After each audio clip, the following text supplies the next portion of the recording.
of Castrojeriz. We're leaving early this morning because it's a longer walk today. It's relatively flat but kind of long, so it's about 6:30 in the morning. It's a beautiful little town. You don't really appreciate it when you first come in because it's like a sausage. It's long. It just goes on and on and on. And we just passed the main plaza where they're doing a lot of renovation work, and apparently won a prize as one of the prettiest villages in Spain. So we're in May 2024. Today's the 28th. So if you come through here in the next 5 years, you're probably going to be pleasantly surprised with some really updated, nice, clean facades and roses in the plaza and so on and so forth. And today we're heading to a little town, village, hamlet called Frómista, which, like I said, is a little further than yesterday. I think it's about 17 miles. More on the way. Buen camino. So we're just crossing this little wooden bridge outside of Castrojeriz, and this, I believe, this little hill is the one we have to go up and down before we get to nothing but flat for 3 or 4 days. You can see the path kind of wending up the hill here. So we've got about an hour of up and down now.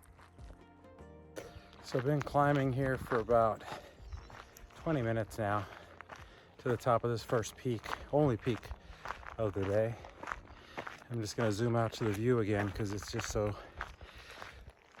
spectacular. You can see windmills off in the distance and the entire valley floor.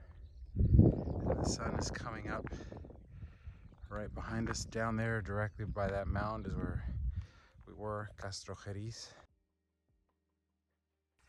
So we just finished passing 𝗬𝗟𝗏, which is our halfway point for the day on the way to Frómista.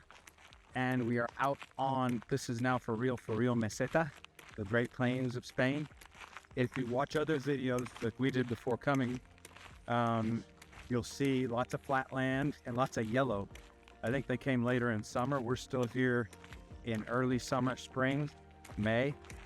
Before harvest, so you can see alfalfa and wheat fields all around us, and everything is green and lush and pretty, and the road is wide and crushed, compacted, flat, very, very easy going today. Buen camino.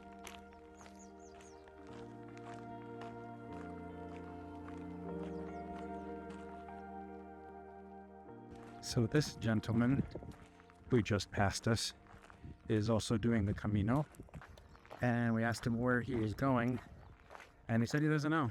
He's just walking until he gets tired, and then he'll stop and find an albergue and spend the night. But as you saw, he's carrying a fanny pack, a large one, 2 little side bags, flip-flops, and over his shoulder a plastic bag with some clothes, and that's all he's got.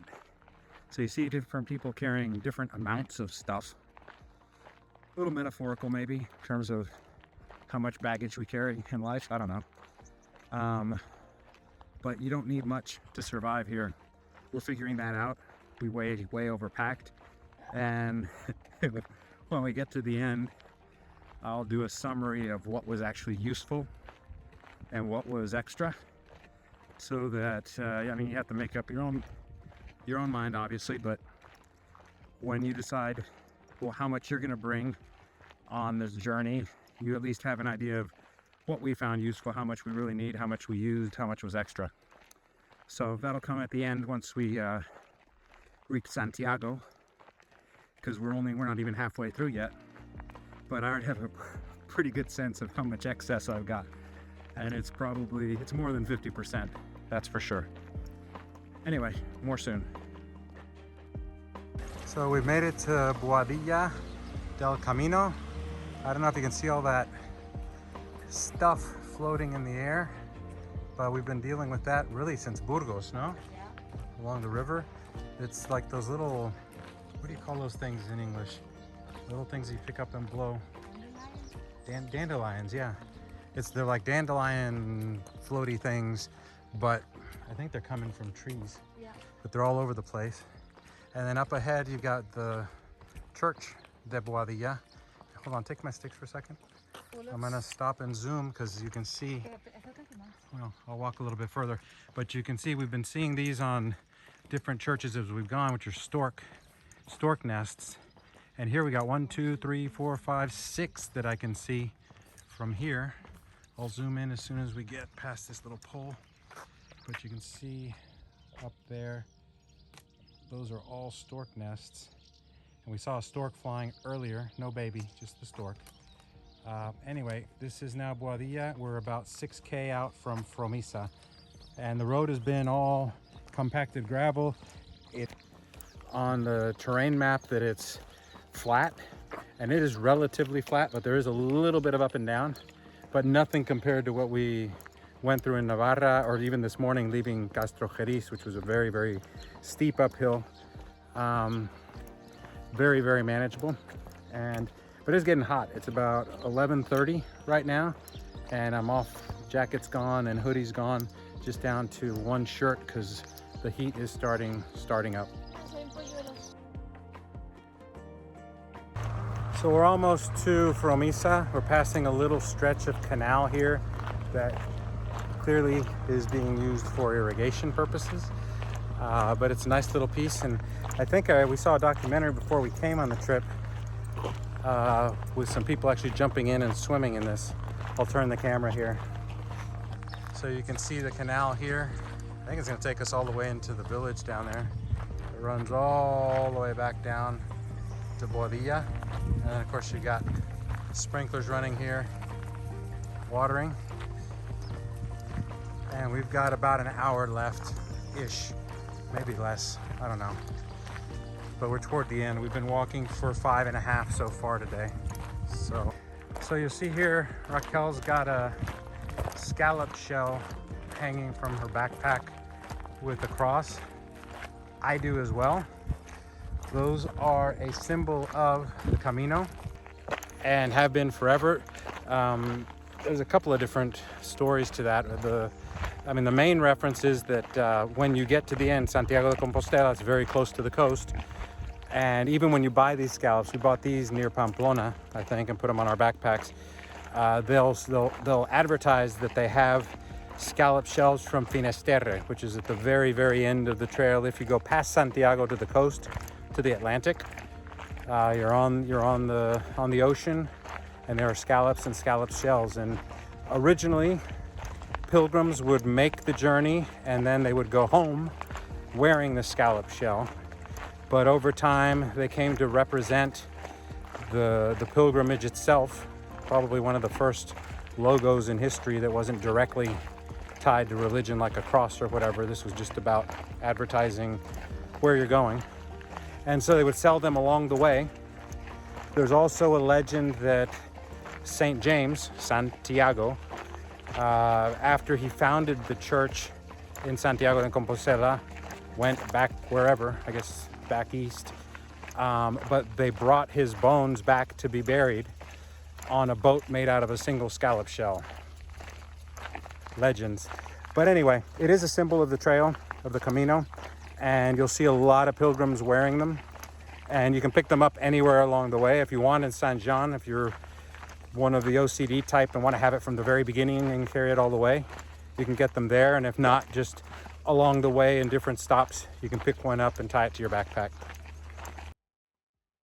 So this is the end of the canal that comes to a little dam that runs down, and the app says the cross at that bridge down there, but that's roadway, so we're going to cross on this smaller bridge here. I'll show you in a second, which is by US standards probably illegal for pedestrians, but here on the Camino things, so that's what we crossed over on. And Frómista is over in this direction.